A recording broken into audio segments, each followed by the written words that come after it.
Hey, what's going on, everybody? My name is TJ Jones, and welcome to episode number one of the Therapy Couch Podcast. This podcast is dedicated to all the individuals out there that struggle with anxiety, depression, like myself. I decided to make this podcast because I feel like it was necessary. I feel like in today's society, anxiety and depression is at all time high. I mean, it's always something that seems to be triggering, people's depression, anxiety. Rather it's some of the things that's going on in the news or things that are happening with social media. So I just felt it was absolutely necessary for me to start this podcast. For all those that are checking this out on the State of Saints podcast page, we won't be talking about football. The only reason I decided to launch it on this page is because a lot of people aren't familiar with it, and this is the first episode. So I just want to, give everybody a heads up. Any questions that regard the New Orleans Saints won't be answered on this episode. So just want to let that be known right now. But the title of the first episode is Little Big Ear Boy. The reason I decided to name that Little Big Ear Boy is because that represents me. For those that may not know, growing up as a kid, I was picked on constantly because of how I looked. I just so happened to have like really big ears, and I used to get talked about quite often. And it really did affect me. You know what I'm saying? It affected me really badly. It was times where, I was so upset about what people thought about me, I would break down in tears because, of what people would say. I'll never forget, I was actually in first grade and there was a project where we were supposed to bring a picture from home. And the project was what is special about me. Um, and, I was so proud of that picture because I don't know if anybody is familiar with this, but sometimes your church they have like these photo days, and you get your family and stuff like that, and you do these group photos and stuff like that. I mean, if you if you chill at a black home, somebody have a picture with the mama in the middle and all the four kids around the mama. But anyway, I had an individual portrait, and I was so excited about this because my mom bought me like this really nice looking yellow shirt, and I thought this was like such a great picture to have. And the what makes you special about me project would be hanging outside of the classroom. So of course, you had the picture and then you write about what makes you special. But anyway, the teacher decided to hang it outside the classroom. And I never forget this. We went downstairs for lunch, and I came back, and I remember somebody wrote the word monkey on this. And I can remember like how that made me feel. Now, in today's society, monkey is like a like people call you a monkey, like, man, look, hold on, man, it's something racial. But it was something like there was an indication of, my ears. And that was like one of the first times like I really felt like ugly for the very first time. And it affected my self-esteem and throughout elementary school and throughout middle school because most of the people that you go to elementary school with, you go to middle school with. I mean, this stuff follows me, and it messed with my confidence. I mean, I used to, I did not have any confidence when it came to like girls or anything like that. I was the dude that was writing the letters and stuff like that. It's probably one of the main reasons why I'm such good at writing now, because I was afraid to approach a woman or approach a girl at the time because of based on how I look.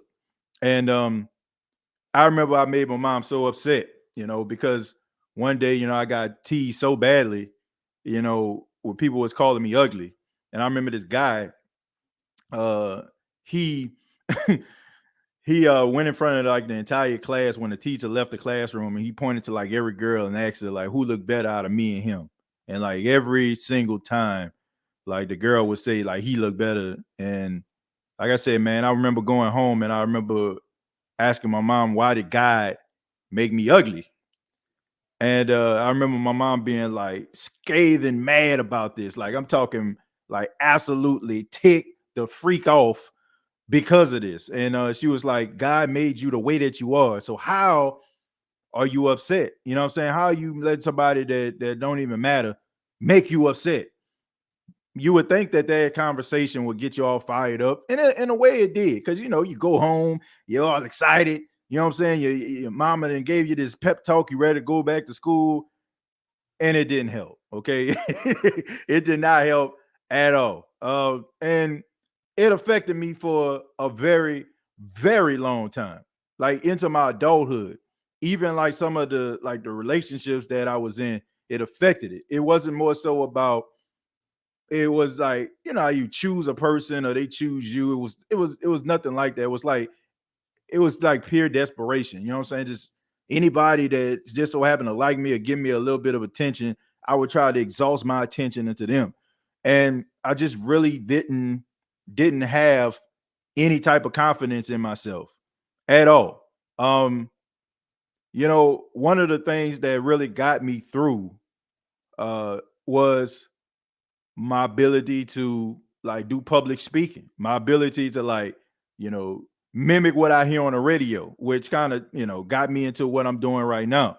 But it was ways of me creating this world that, I didn't have to live in a world that was filled with like people talking about me and really, you know what I'm saying, like really just really getting to me, you know what I'm saying? So yeah, like I said, in my adulthood, it wasn't about me making the best decision. And I was making, decisions based on whoever felt some way about me at the time, even if it was a good fit at all.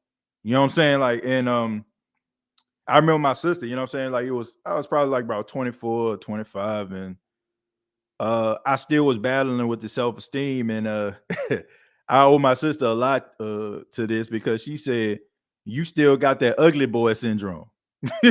Like that will kind of made me think about, man, I mean, need to change this. You're like, you still looking at yourself for what people saw you as a kid, and you're not realizing what other people see. You know what I'm saying? And how you emerge. It's almost like the story, of the ugly duckling. You know what I'm saying? The ugly duckling was told his entire life that he was ugly, right? And he swam around the whole entire winter because nobody wanted to chill with him. And he didn't realize that he turned into a swine. And he didn't realize that, you know what I'm saying, a change was happening, right? You know what I'm saying? It was going on, and he didn't even realize it. And I think that's probably one of the main reasons why I started to develop confidence within myself. And I tell that story because I want people to understand, there are going to be some dark times. I mean, you may not have dealt with that type of issue, but there may have been some dark times in your life, or still some dark times in your life, and there's some battles that you're dealing with when it comes to your self-esteem. You know what I'm saying? Rather it's the confidence to go out here and try to go on a venture that you wanted to try. Rather it's somebody that you may like, you know what I'm saying, or something that you're actually into, and you're so afraid of the failure. You know what I'm saying? Maybe somebody told you that you weren't good enough. Maybe inside you feel as if you aren't good enough, but you have to have that level of bravery within yourself to be able to think outside the box. I will say this about the podcast. The reason I decided to start the podcast and really start to really aggressively pursue interviews and really, constantly like pursue like, things that I probably wouldn't think in a million years, a couple of years ago I could do, is because I approach things with a fearless spirit. And I encourage people to embrace all of the things about yourself, right? And bottle all that up and build up a level of confidence that the world has never seen. And it's okay to fail. You know what I'm saying? It's okay. You know what I'm saying? And it's okay that people may say some things about you. It's fine. But those things help to build you and make you who you are.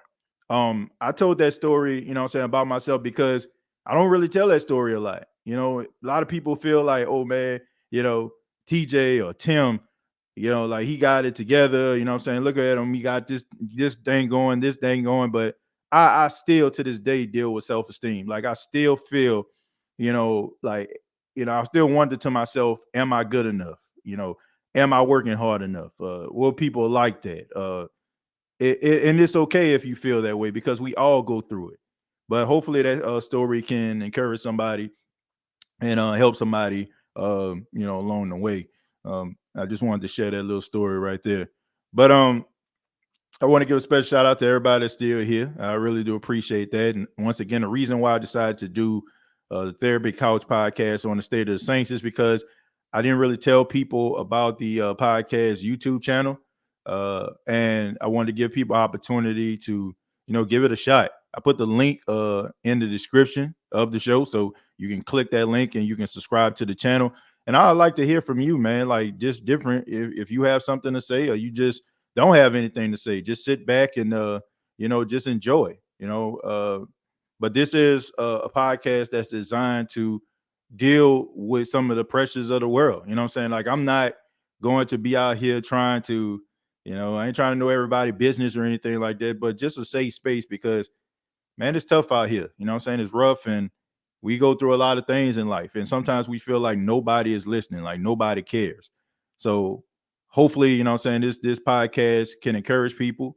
I plan on, getting different guests that deal with mental health and also like work on different mental health exercises that can help benefit you. It may not, but we're going to be giving it a shot. All right. So just wanted to let that be known. And thank you for everybody that's still here. You were always great. Small minds just can't see it. Yeah, I mean, at the time, that's my mom for those that don't know. But at the time, I didn't see that. I didn't see my work. You know what I'm saying? I didn't. And I'm gonna be real. And sometimes it's kind of hard, like because growing up, I mean, we didn't have social media growing up, but there still was this social media feel. And the only thing that kind of got you away for those that are like my age, like in your 30s or 40s, was the weekend. Especially if like you dealt with situations like that on a weekend. You go home, you be around your family and people that love you, and they basically spend the entire weekend trying to like, instill a level of confidence in you to get through Monday, what I'm saying, to get to Monday. And it just felt like it was happening like all over again. And like I said, it's kind of like that social media pressure when you get there and a bunch of people like reinforcing one person's thoughts. It can get to you. Like I mean, you can be the strongest person in the world, it still will affect you, and it did at that time. Ask your brother EJ what they called me in school. I heard it all. LOL Dumbo, Elfiz. Yeah, I mean, look, those were some of the names I had. You know what I'm saying? Like those were some of the names they called me. And like I said, man, it did not feel good at the time. Like it really hurt. And like I said, man, it like in my adulthood, it affected me. And like I said, I don't like telling these stories, man. I don't, but I just feel like if I can tell this and it can help somebody, or even, what I'm saying, I laugh at it now. I laugh at it now because, you think about it's just the end of the world when you're a kid, right? The girl reject you that you liked, or, what I'm saying, somebody just make fun of you and the entire class laugh. It's like your whole life is over. But, you get older, you like, man, why did I care so much about what some of those people thought about me at that time? Like it was just, man, it's crazy. TJ, if you only knew how many lives you touch. Well, I appreciate that. I appreciate that a lot.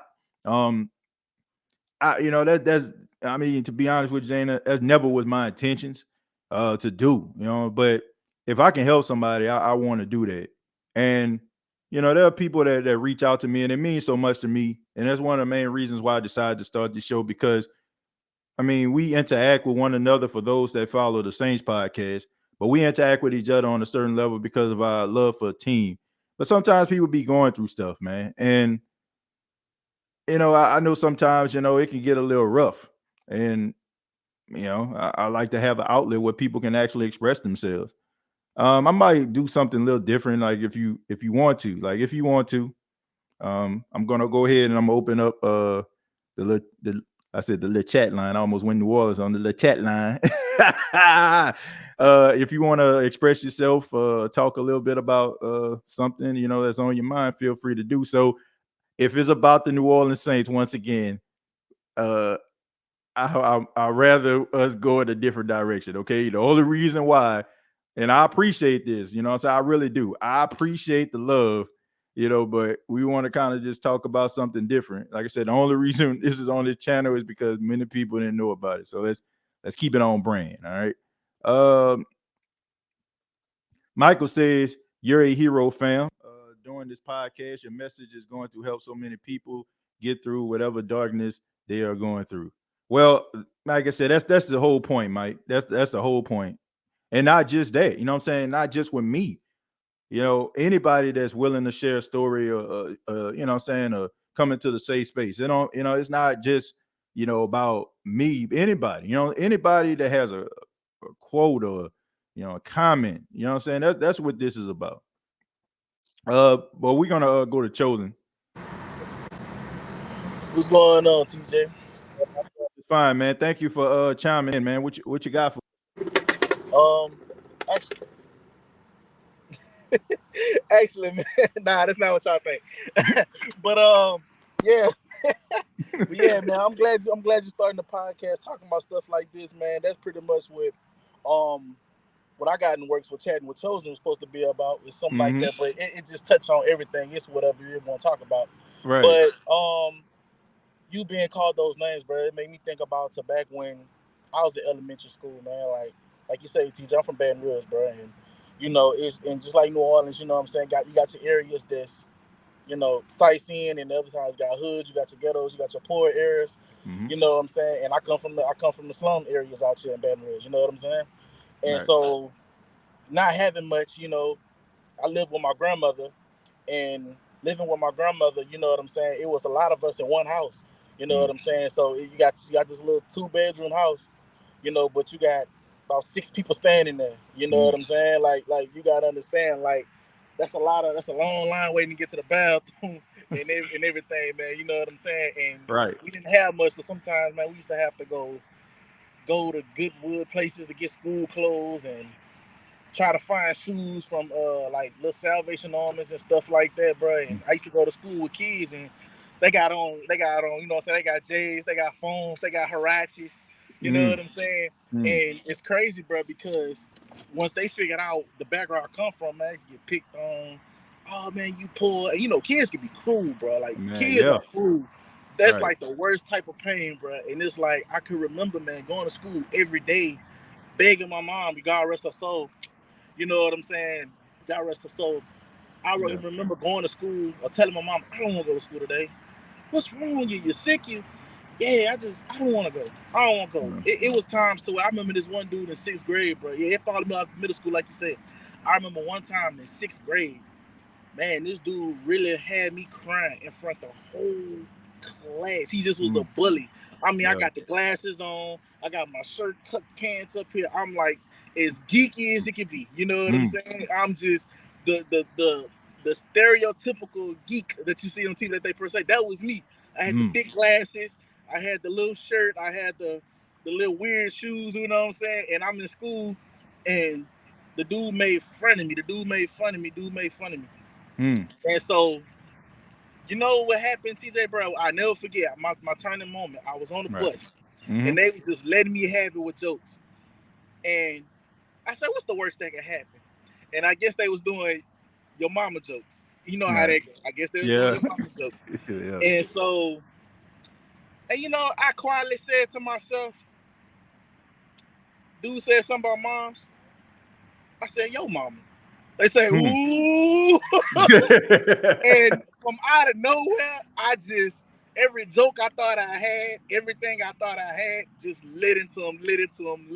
Right. And ever since then, you know, when I got on the bus, they wanted to joke. They were like, "Well, you better shut up." For y'all to know, Chosen Kingston is not my real name. That's my stage name because I do music. My real name is Brian Plant. So when they get on, they be like, they used to tease me about that because my last name Plant. Oh, photosynthesis. Go plant yourself in the seat.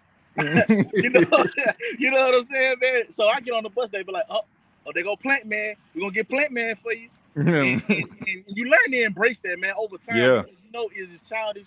And before then, that confidence, bro, that instilled in me, it Yeah. moved over to that. And then my weight, I was a pretty big guy. I was a pretty big guy then, younger. Right. And so, and I found my niche with music as an outlet to cope with the depression and to cope with the kids teasing me. Right. Because I used to, they used to talk about food when I was rapping, and they was like, "I bet you could make a whole song about food, huh, fat boy?" And I said, "You know what? I probably could." And I started freestyling about food, and they were like, "Hold on, he really could rap." And I took that to the next level. Started rapping, transitioned to other music. Went to Scotlandville Magnet High School. My pinnacle moment, TJ. I had another moment, bro, where I felt my lowest. I'm in high school, senior day. All the seniors, they balling crawfish. They got the DJ out there. Right. And the DJ was a hot local DJ down here in Baton Rouge. Right. And everybody knew this DJ. Everybody knew that he gonna do one thing. If you could spit, if you could sing, come on down. I got my you know what up there and tried to get. I had just transferred to Scotlandville Magnet High School. I just came from Bel Air, and I just transferred. Now I don't know the students, but they know me from the hood because I went out from the same neighborhood, but I didn't go to that school. I went to a different school on the other side of Baton Rouge. I went to Bel Air High School. Right. But anyway, that being said, went to Scotlandville Magnet High School senior day. The performing, I rap. I'm spitting my bars. They booed me, bro. Booed. Not because I was trash. They didn't know me. They didn't know you, yeah. They didn't know me. Yeah. And I seen one face in the crowd, and she was considered the best rapper in the school at the time. Actually, she was one of Boosie artists, first female artist. And so I'm doing that, and I see her look in her face. I'm like, damn, even the rawest girl in the school scene, what a coolest rapper, I never get her respect. I remember I left senior day. I called my grandma, told her to come pick me up. She said, senior day over already? I said, you got to come get me. I went in my grandma's room that day. I cried. I ripped all my raps up. I said, I'm trash. This ain't for me. This ain't for me. If I would allow them to determine who I was, I probably wouldn't do what I do now. Y'all never hear the Eli Apple diss track. So when I do stuff like that, all that come from pain and aggression. I remember getting talked about. So when he said that, I felt back. You just like that bully that I had to deal with when Eli made those comments. So I used that as fire. And ever since I got booed off stage, and I went back, and I talked to the person, I talked to her. I said, you know what, you still want to do music with me? She said, you good. She said, even though you got booed, it's not that you whack. They don't know you. That's how they is over here. She told me, keep doing you. You're going to be great one day. You're going to be great one day. And fast 4 years later, DJ Slab checking me out. Juvenile coming and show love because he heard what I did with the Eli thing. And I'm taking his music thing more serious, bro. So I just want to tell people, don't matter what nobody say about you or where your past come from, it's not how you start, it's how you finish. You know, you could be the wimpiest, you could be the weakest, but do not let that determine your future. Do not let that determine your strength and weaknesses. Sometimes it takes those moments to go through in order for you to come out. Sometimes that's just a test. If, he want to rap, or she want to skate, or she want to paint, or she want to cook, let me throw some adversity her way to see if she meant for this life. Because it ain't gonna always be peaches and cream. You know what I'm saying? I mean, that's the truth. I mean, that's the truth, man. You look at things that's going on as far as like people trying to start things. If they don't get off the porch being successful, they just quit. I mean, you got to understand, you know, that adversity that you go through, like when you were mentioning with your rap when starting off. Yes, sir. And those adversaries, bro, it makes you. It makes you. Like I promise you, it makes you. Me being called fat boy, a plant man, I embrace that now.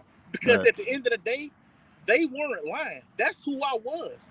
But that's not all I was about. I was more than that. I was more than the big kid, the chubby kid around school. I was more than the poor dude from Bank 74th Street, you know what I'm saying, in the hood of Third World, you know what I'm saying? Right. I was more than that. So I had to walk with a different confidence and walk with a different pep in my step because I couldn't allow them to think for me. I couldn't allow them to do that for me because I already knew I had a brighter future. I have a stronger mind and I have a different walk. I know I'm greater than what y'all want me to be. And I had to realize one more thing before I let you go, TJ. Somebody gonna always have something to say, bro. You'll never be perfect. You could never. You could be the sexiest man, sexiest woman alive. There's always gonna be somebody that's gonna have a problem with you. You can't make the world happy. You can only make yourself happy. And that's what it starts with. I mean, that's just the truth, man. And I appreciate that, man. Appreciate you telling your story. And yes, sir. I mean, I hope somebody listening and it helps them, man. And I appreciate you for being candid about that, man. And you can call back anytime, man. Yes, sir. Thank you for having me, man. All right, no problem. I love this, man. I'm looking forward to more in the future. Yeah, man. You take care, man. You too. Thank you. Yeah, man. I mean, look, I appreciate Chosen for sharing the story. And, you know, man, we all go through those, you know, I don't want to say we all do, but, you know, people go through ugly stages. You know, they go through those ugly stages where things don't seem like they're going to go the right way, right? I mean, You got to be able to embrace that. You know what I'm saying? Embrace every little hiccup, every little pit stop that you have in your life, and use that as fuel, man. You know, all the things that you go through in life, all those little levels of adversity, all that is basically just testimony material. I wouldn't be able to talk or have these type of conversations if I didn't go through that type of adversity. And it's about, sometimes we have to go through those things in order to help others. It's almost like, you stacking, you know what I'm saying, stacking them up or whatever, like this, like holding somebody up. You got somebody, you know what I'm saying, and then the next person, you got to hold their legs, and then, you know what I'm saying, you just trying to find ways to get over. So these stories, this information, the things that you have bottled in can be helpful to somebody. Trust me, man, it's not in vain if you have something to share. Uh, Barbosa says, did you go to Jones Elementary? No, I didn't. I went to Lorraine Hansberry Elementary, even though I'm familiar where Jones is. I used to pass Jones quite a bit growing up as a kid.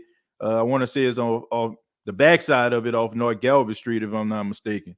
So I used to pass there quite a bit when I used to take the Galvez bus, when I used to ride almost down to Canal Street to get my haircut. Shouts out to Jupiter Barbershop that used to be around there. I mean, he ain't had you fresh, you know what I'm saying? Your liner might have been a little jacked up, it depends, but it still was a $5 haircut, you know what I'm saying? Just subscribe, TJ, to the new podcast, but been missing a lot of lives lately from work, and I'm in Boston now doing film production. But trust me, I always catch the replay on Spotify. Well, I appreciate that, Damien. I mean, this podcast is dedicated to, like, you know, people that may deal with anxiety, depression. It's going to be, I'll be the fire starter, but just like, other podcasts, I don't know what direction it's going to go in. I got stories that I'm going to share, and when it comes to, like, things that I experienced as a kid, and some of the, people that helped shape and mold me. And then some of them ain't gonna just be just a bunch of serious stuff, man. I got some funny stories, man. I got some funny stories about some ridiculous things that, that I've done, as a kid, that may, that's funny. Of course, it wasn't always, bad times. I mean, I had a really good childhood, and I had a great support system. As y'all can see, man, y'all see how supportive my mom is, and the podcast game. You know what I'm saying? She always in the comments, and all my family is extremely supportive. I mean, even my grandmother, I talk to her, and talk to her about some of the things that I'm doing. So I have a really great support system. Welcome, family. Chemo, appreciate you for being here. I appreciate that. Mom says, this is so great. Get it out, people, and heal yourself. Chosen, this is so brave. Your greatness shine so bright. Yeah, I agree, man. I mean, that was a great step that it took, man, expressing those things. And it's not easy. It's not easy. It's not easy for people to, like, really, like, kind of expose themselves. It's not easy, like, especially, like, it's some things that you have bottled up. And once again, I mean, these are stories, I mean, I wouldn't be telling anybody, a couple of years ago, because I was too embarrassed to say it. But of course, I mean, if you think about it, it makes you who you are. It makes you who you are, and that's always a plus. I mean, would you be the person that you are today if you didn't go through some of the adversities in your life? Would you be the person that you are if you didn't trip and fall at one time in your life? Probably not. A lot, some people suffer because they don't go through certain adversities. If they have a bunch of enablers in their corner, uh, you know, that kind of shields them from, what's going on in real life. Can't just have a whole life full of yes men. You know what I'm saying? You can't have people just walking behind you. Every time you try to trip and fall, they trying to brace you back up. Sometimes you got to stumble and fall for you to get back up. I feel like that's one of the reasons why, some of these celebrities and stuff like that deal with some of the things they deal with, because it's like they surround themselves with a bunch of people that tell them what they want to hear versus what they need to hear, and they realize that.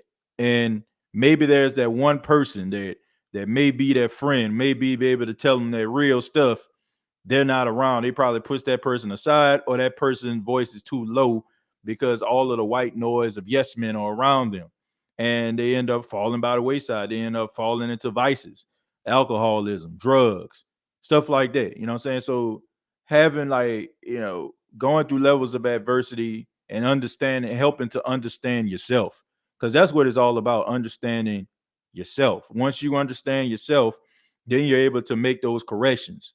The worst thing that you can do is feel like you got everything figured out. And the worst thing you can do is surround yourself with people that tell you, even though you don't, that you have everything figured out. It's the worst thing in the world.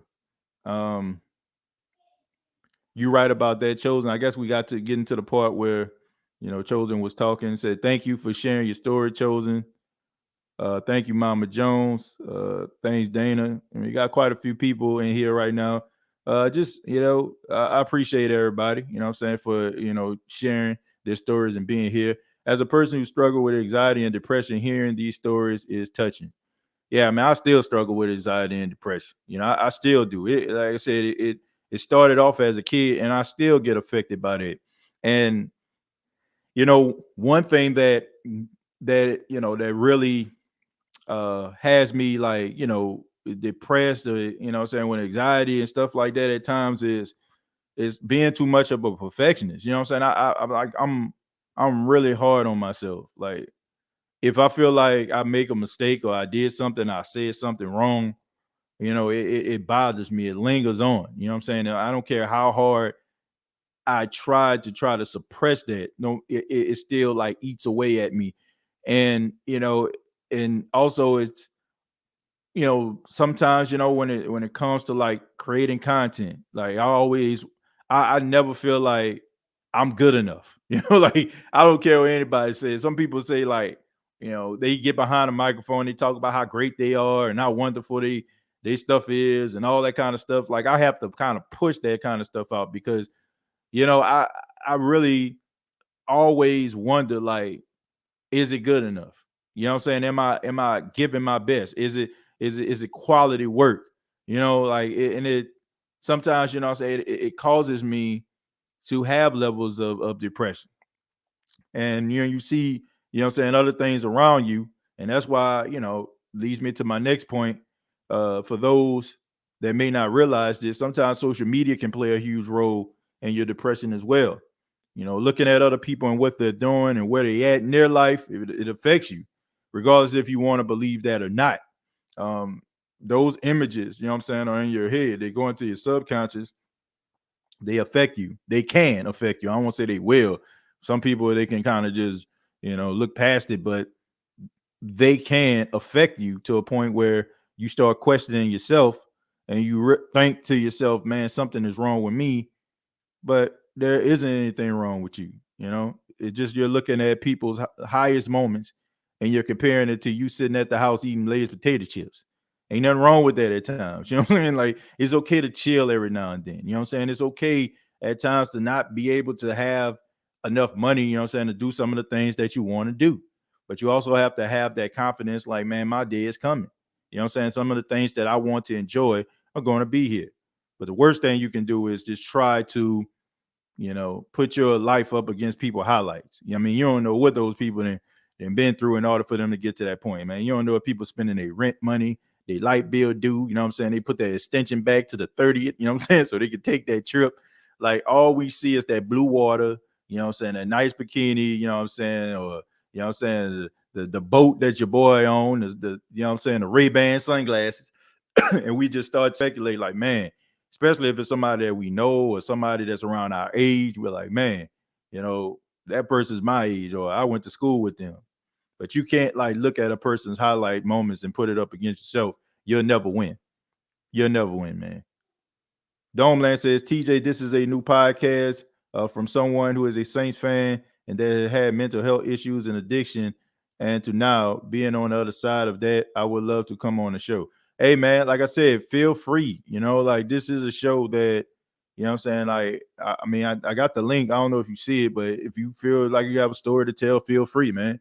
I mean, that's what this is about. Like, this isn't like I said, just like the Saints podcast. This is about, you know, stories where I just open up, you know what I'm saying, talk, and I don't know what direction this show going. You know, just like, you know, other podcasts, this is determined on, you know, people that's in the chat, people that chime in and take part in it. You know, that's what this is all about. Uh Dana, this is some important stuff. I really agree. God bless you all. Yes, indeed. Yeah. I mean, this is important. You know what I mean, some people, you know, they get a little bit too prideful. You know, they get too prideful and they feel like, oh man, ain't nothing wrong. I mean, it's okay. Like we especially, you know what I'm saying, like individuals, you know, that grow up, you know, I have to be honest with you. Those that grow up in you know what I'm saying, rural communities, black communities, we have like levels of trauma that we just think like it's part of the norm. You know what I'm saying? Like if you grew up in a rural area, you know what I'm saying? Like a lot of the things that you probably endure, you probably seen the alcoholism, the drug abuse, you know what I'm saying? In some cases, like levels of incest, you know what I'm saying? Like all these different things that's going on, it affects you, you know what I'm saying? Those things around you. And sometimes we have a tendency of kind of suppressing it. It's almost like, you know, some of these mass shootings that they have out here. You know what I'm saying? Like there's so many of them. It's wrong. It's terrible. People losing their lives. But all this keep going on. It's almost like you become almost like immune to this. And that's not normal. Like somebody losing their life or somebody going into a crowd and, you know what I'm saying, opening fire. Like that's not normal. You know what I'm saying? That's like not normal behavior. You know what I'm saying? Like seeing people like, you know what I'm saying, like growing up in poverty-stricken areas, not knowing where your next meal is going to come from. You know what I'm saying? Like being, you know what I'm saying? Like all these different things, like that stuff, you know what I'm saying? It shapes you and it molds you, but it can also like program you to feel like, man, it's the best things are going to get. Or, you know what I'm saying? Like you end up like getting older, you feel like that's the type of life it's supposed to be instead of breaking yourself free. You know, that stuff ain't normal, man. It's not. And you know, sometimes you have to talk about those things and express it. And I mean, like I said, this is no way like a shot at anybody because, you know, growing up, people do the best that they can. You know what I'm saying? Like you trying to pay your bills, you know what I'm saying? Your parents trying to take care of you, all these different things. But there's, you know what I'm saying? Like they can't protect you from what you see on the outside world, especially like growing up in New Orleans. I mean, crime everywhere, man. You know what I'm saying? Like crime everywhere, people stealing, robbing, you know what I'm saying? They're only just trying to protect you, but they only can protect you for so long. You know what I'm saying? They can't like really shackle you from being exposing and not being exposed to everything that's going on in the world. And like I said, it becomes normal, you know, to you when it shouldn't. So a lot of these things like we have suppressed inside of us, we're not talking about because like we're so afraid or we just like, man, this is normal. Like there's nothing normal about that, man. Like there's nothing normal about some of the things that we go through. And sometimes we have to break ourselves free. Like you ever like you know, ever hit something, you know what I'm saying, like a punching bag or a pillow or something like that, and you put everything you had into it, and finally, like when you got tired, it's like all that pressure got off you. But what happens, like what if you don't have a punching bag? What if you don't have that pillow? What if you never utilize these methods? You know what I'm saying? You're walking around with this bottled up anger, you know what I'm saying, frustration about, you know, if you dealt with like parent, you know what I'm saying, parent issues, you know what I'm saying, like sibling issues, relationship issues, right? You know what I'm saying? Like being hurt, you know, being hurt, being left, being embarrassed, you know what I'm saying? Being hurt, putting everything that you have into something and it turns out not to be that. And you take that, you know what I'm saying? And maybe you end up being an upstanding citizen of society, but if that situation like revealed itself, it could affect the next opportunity or the next love or the next passion that you have because of the bad experience that you have because you never truly cope with that. You know, so you got to be able to break free of that, man. And it starts by and I'm not telling people to do this today. I mean, I don't know what your breakthrough day is, but it's okay to look at yourself in the mirror, man, and ask yourself, what do you see? You know what I'm saying? What do you see when you look in the mirror? Some people might say, man, I see the greatest thing that ever happened. But you know, some people might say, man, I need to work on this. And I'm not just talking about it from an anatomy standpoint. Looking in the mirror doesn't necessarily mean figuratively. I mean, like literally, I mean, figuratively, but not literally looking in the mirror. I mean, look in the mirror, like reevaluating yourself for the good. You right? For the good. I still do also. Yeah. What up, TJ Colorado? Thank you for being here. Appreciate that. Especially if you one of those people who need to be to feel accepted. And chemo, I'm gonna be real. I was one of those people. Like I was one of those people, man. And that's probably why a lot of my earlier podcast ventures like kind of went up in smoke because I was doing it for more of adulation of people and what they thought about me and what I feel like people wanted from me. You know what I'm saying? I created like a character. That's why like when people hear me talk about, man, this person a character, I know what I'm talking about because game recognized game. You know what I'm saying? Like I was that person. I don't want to say I was trying to find myself because in the way I know who I was and I knew what I was doing. That's why I tell people like if you're going to go out here and start something, like don't look at what other people are doing. And definitely don't try to mimic those people, right? But I was that person. I was that person that tried to look for validation, for acceptance, to make, people feel like I was more than what I actually was. Seriously, you know what I'm saying? Like I was that guy. You know what I'm saying? Like, oh man, I got this going on. I ain't got nothing going on. You know what I'm saying? Not a thing. Man, this popping off, man, ain't nothing popping off. But just wanted to sound more important than what I actually was. What broke me out of that was number one, my wife. Because as quiet as my wife is, you know what I'm saying? Like for those that may know my wife, very quiet, don't really say much of anything. Some, you know what I'm saying? She'll never be on camera, ever. If she think that she getting close to the camera, she gonna stop. But she is very frank with me. You know what I'm saying? And she knows me. Like one of the top 5 people or top 3 people that can actually calm me down from any situation. She made me look at myself and say, man, who are you trying to impress? What are you trying to do? What are you trying to do here? You know what I'm saying? Like, how did that work for you in the past? It didn't. You know what I'm saying? Like, why are you doing this to yourself? And you know what I'm saying? It helped me to reevaluate the lane that I wanted to be in. And it made me like kind of rediscover a passion. I get into like the things that kind of happened that led to that particular point with, the broadcasting and the podcasting thing, because there was a time, and I tell this story, some of y'all probably heard it before, but there's a story where I was just going to give up broadcasting altogether. I'll say that story for another episode. But yeah, man, I was one of those people, man, I was looking for validation. Like I wanted people to like me. I wanted people to accept me. You know what I'm saying? I wanted to be the next Charlemagne the God. I wanted to be the next Howard Stern. You know what I'm saying? I wanted to be like I was like one of them shock jocks.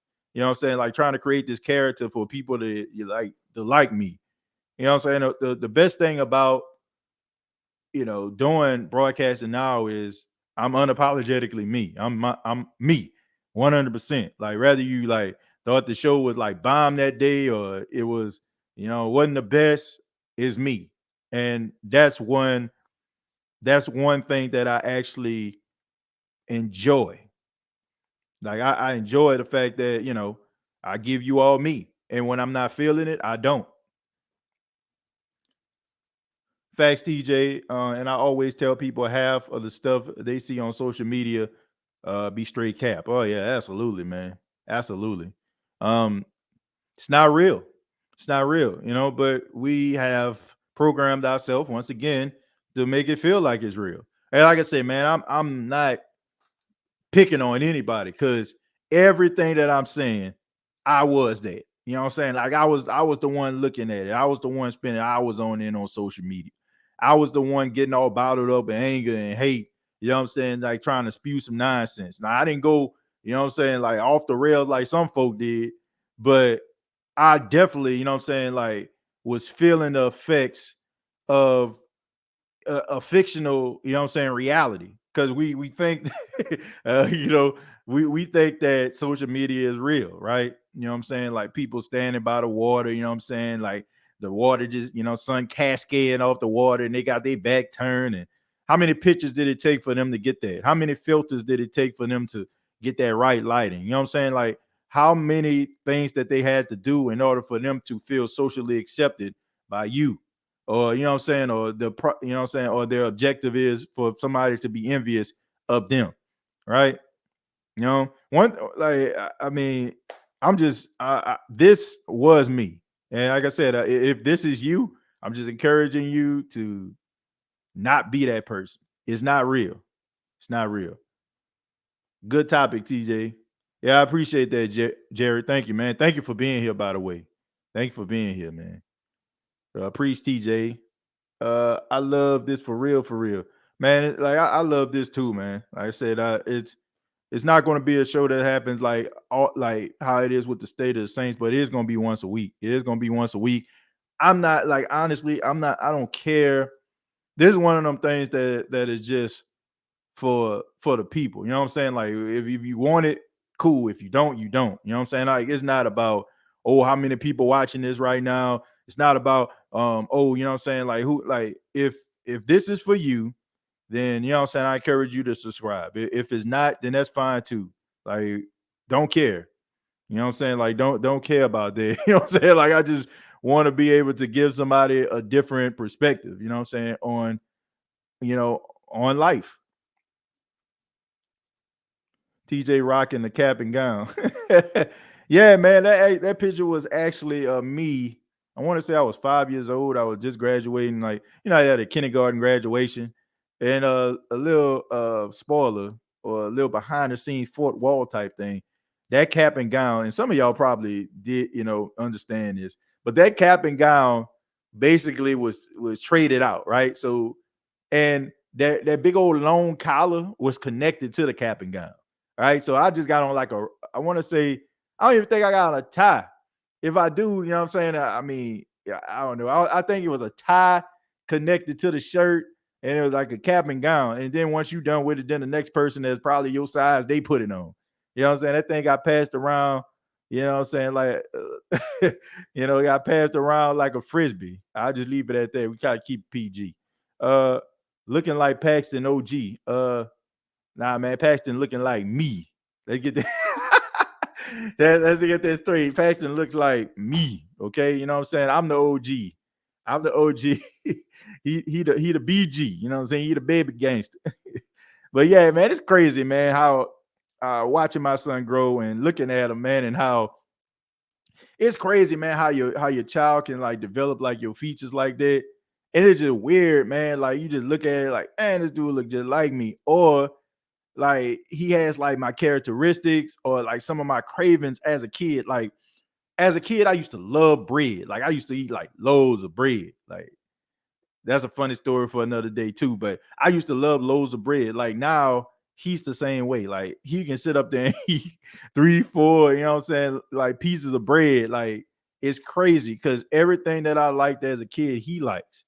You know what I'm saying? And it's crazy to watch. And all I could do is laugh. Like all I could do is laugh is when he likes popcorn or he likes like bread. Cause I mean, those are things that I like. I mean, I still like popcorn.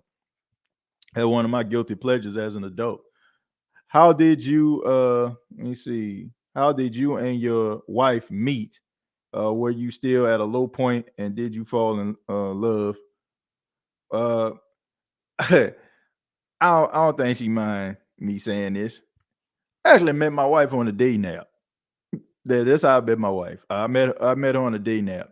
To be real with you, um, I just moved to South Carolina. Like I moved to South Carolina a few months before she did.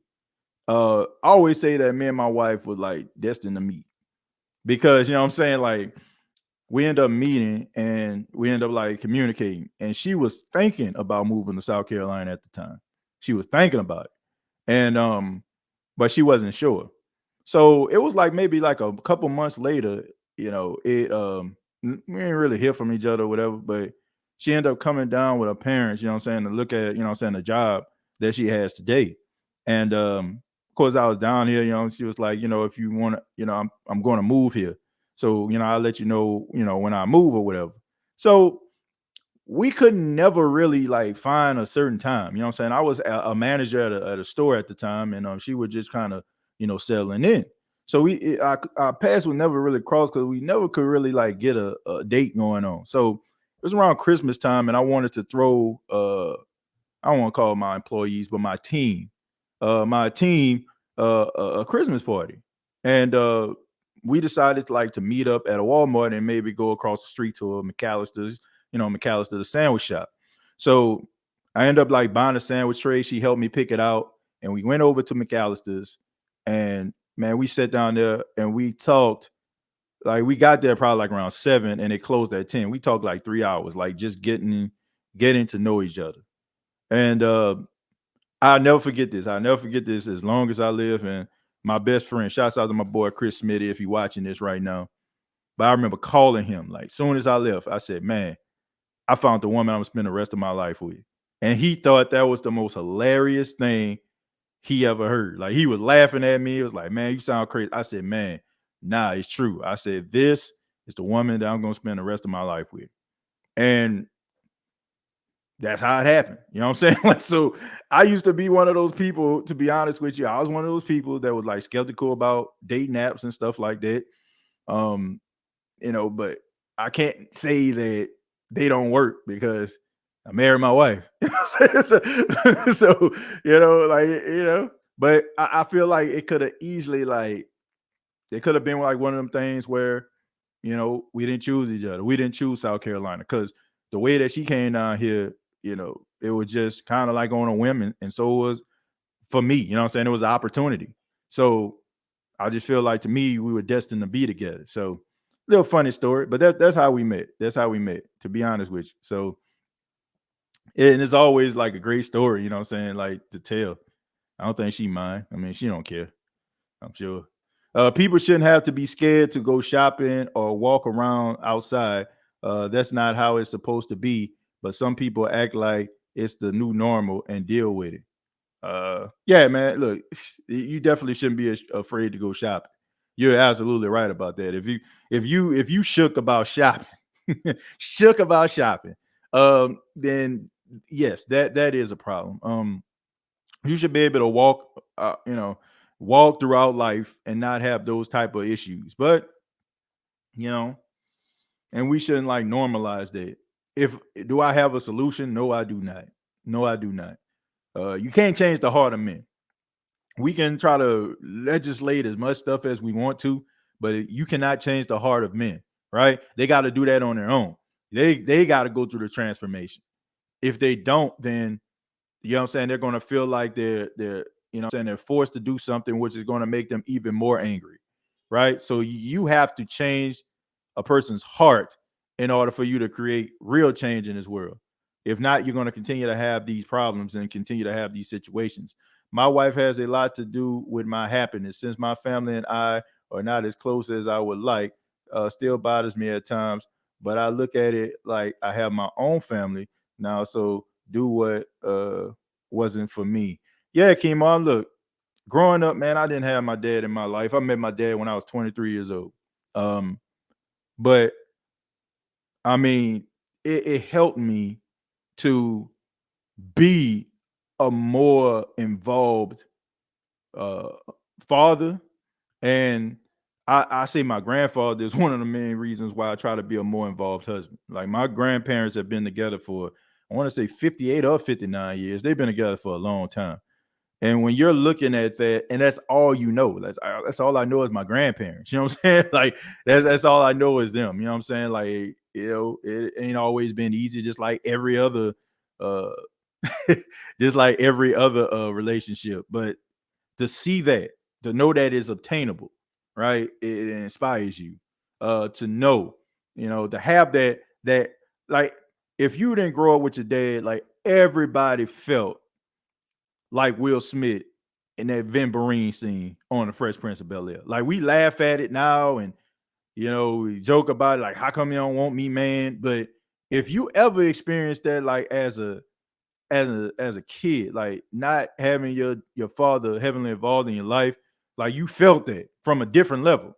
But it helped me to want to be a better father, to be more involved, to you know what I'm saying? Like I take a lot of pride at putting pictures up of my son. You know what I'm saying? Like I take a lot of pride at spending time with my son. You know what I'm saying? Being like involved in the, you know what I'm saying, in the developmental process of him becoming, you know what I'm saying, Tyler, a young boy, and then, you know what I'm saying, transition to a man. I take a lot of pride in it. And like I said, it fueled me by, you know what I'm saying, not really experiencing it. Like I experienced it like from a motherly standpoint, you know what I'm saying? My mom, you know what I'm saying, was always there, always gave me her best, like gave me her last in case. But it's just something about that, you know what I'm saying? And it inspires you. It's like you walk around with a chip on your shoulder. I mean, some of you, you know what I'm saying, if you blessed to have both of your parents, bless you. But when you don't, it's like you walk around with the chip on your shoulder, and it makes you want to push a little bit further, a little bit further, you know. Charleston White is playing the character role on social media perfect, and he's telling people it's a character and getting paid for it because people don't really care if people just want to be entertained. Like that's all it comes down to. Like, man, everything, man, I don't want to sound like the old guy, but it's just the truth, man. Everything is kind of watered down. Like it's not even about being the best. Like when we used to grow up, like if you wasn't the best, man, we weren't checking for you. Now it's like you can do the bare minimum, and it just feel like it just feel like you could just get past. Like even the music, like some of the hit songs. Like think about this. Like I was listening to I was cleaning up my backyard, and I was listening to Notorious B.I.G.'s Juicy. I mean, y'all know it. You know very well who you are. And I was looking at it, I'm like listening to it. I'm like, man, this song was like 4 minutes and 30 seconds long. You look at the most popular hip hop song today, song about 2 minutes and 30 seconds. Like dudes like just saying a hook, one, you know what I'm saying? Like one full bar. I mean, you know what I'm saying? Like, and I mean, I won't say not even 16 bars. They don't even give you 16 bars. And then all of a sudden, like they'll sing the hook again and they'll transition out. Like, how is an entire album consisting of like 11, 12 songs, like 45 minutes? Like something is wrong there. You know what I'm saying? But people don't care. Like people don't care about greatness as much. You know what I'm saying? Because the word great has been watered down. Everybody's a goat, right?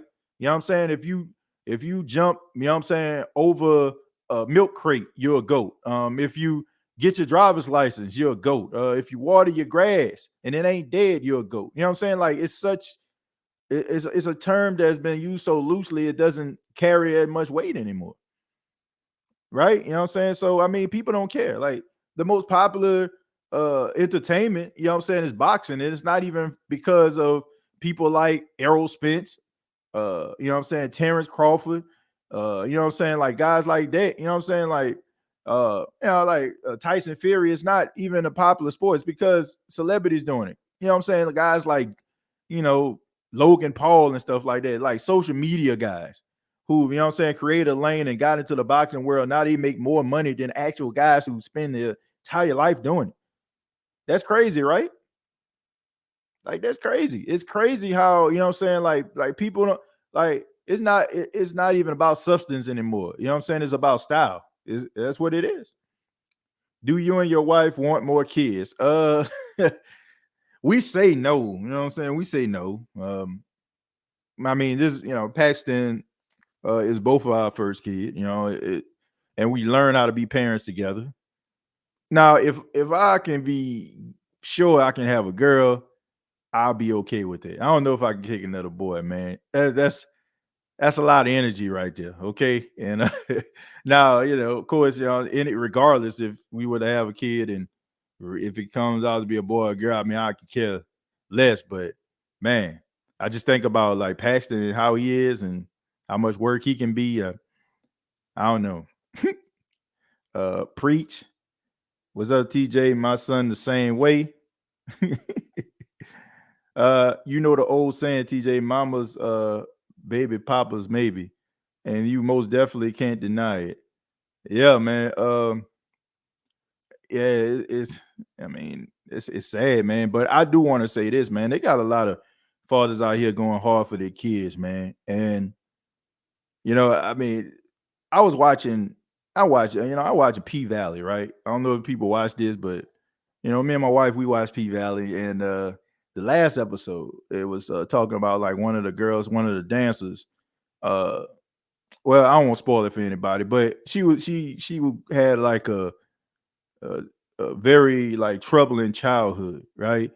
And uh, it was like almost like the father wasn't involved, the man wasn't there, you know what I'm saying, to kind of save her, to help her like do some of the things that she dealt with.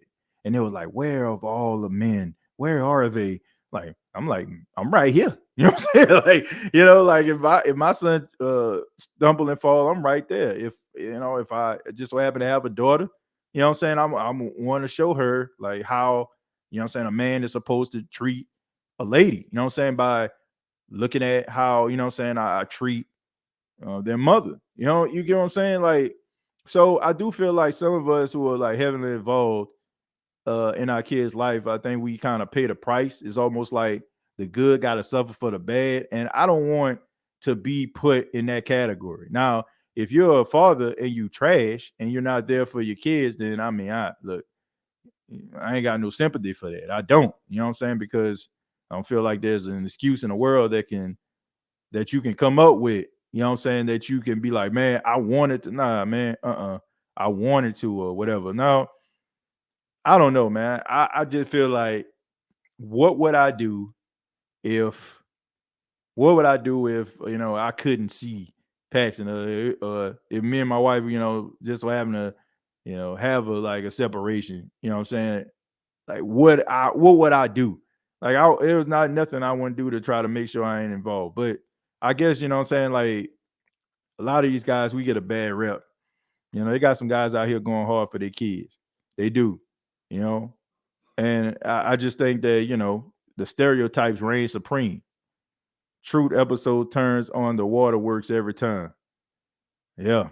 I mean, man, they got people out here going hard for their kids. They giving you 8 bars. Yeah, that's about it. That's it. That's about it. That's all they giving you, man. Not much. We live in a society of mediocrity. Yeah, I mean, that's just the truth. Like I say, you accept anything. They accept anything that gets thrown at them. And like I said, the words are used loosely. Like, nobody really taking anything too serious. It's all about like grabbing a dollar, willing to sell out, willing to be anything they need to be in order to make it. Like, I don't know, man. I don't know how people can look at themselves in a mirror and some of the things that they decide to do in order to elevate themselves. I couldn't. I couldn't consistently. You know what I'm saying? Do I want to be successful? Yes. But am I trying to sell myself short to do it? Or, like, I'm look, there are always going to be things that you have to comply with. Like, if you get a job, right? If you get a job, there's some things, there's certain guidelines that you're going to have to fall into in order, you know what I'm saying, to be effective at your job, right?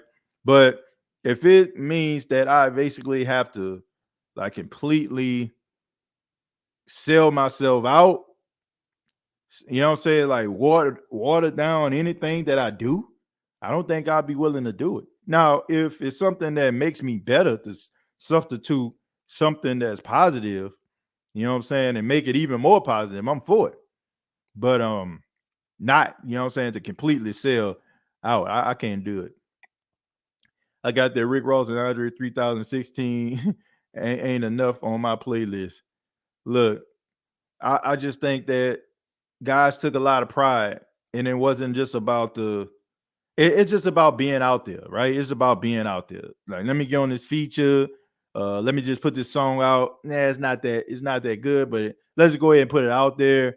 Like, that's just what it's about. It's not it's not about substance at all. It's just about the style, selling swag, if you will, selling drip. That's what it's about.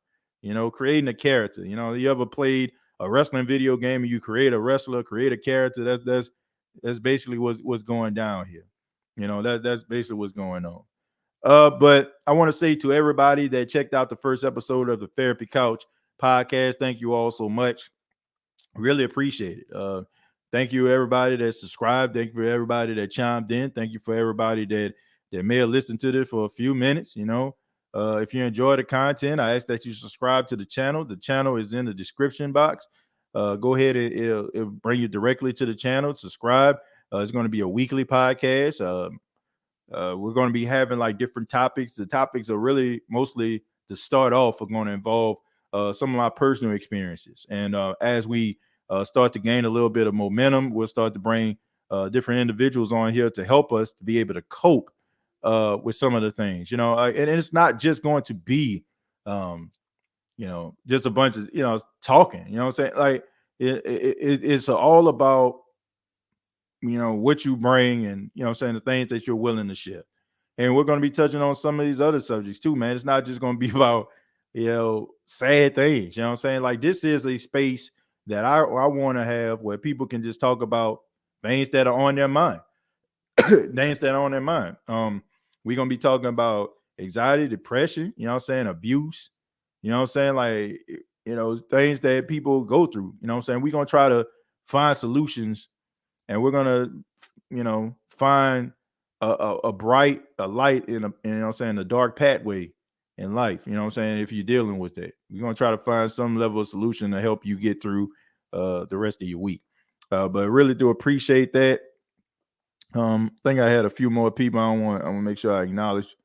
Hey TJ, that would be a great topic for an episode about fathers who's great. Because trust me, it feels like we get no credit. I know our guys taking care of the kids on their own. Facts. Yeah. I mean, you got that out there, but the narrative, brother. The narrative is that, fathers aren't there. Now they got fathers, they ain't there. I mean, yeah, but there are some fathers out there going hard for their kids. Desperation can be blinding. Yeah. Yeah, that's true. And see, Chemo said needed this. Thank you for doing this therapy podcast. I really enjoy the stories and commentary. Well, I appreciate that. Thank you for being here, Dane. Thank you. Agreed. Chemo, enjoy. Yeah, I enjoyed y'all. Thank y'all so much. Once again, subscribe to the channel. We're also going to have the audio version. The first episode is going to be put on audio version on Anchor FM. Coming up probably tomorrow. I'm going to make sure the audio version of this podcast is available for everybody. So hope everybody has a great morning, noon, night. And I appreciate it, man. Thank y'all so much. And hope everybody stays happy, stays healthy. Peace.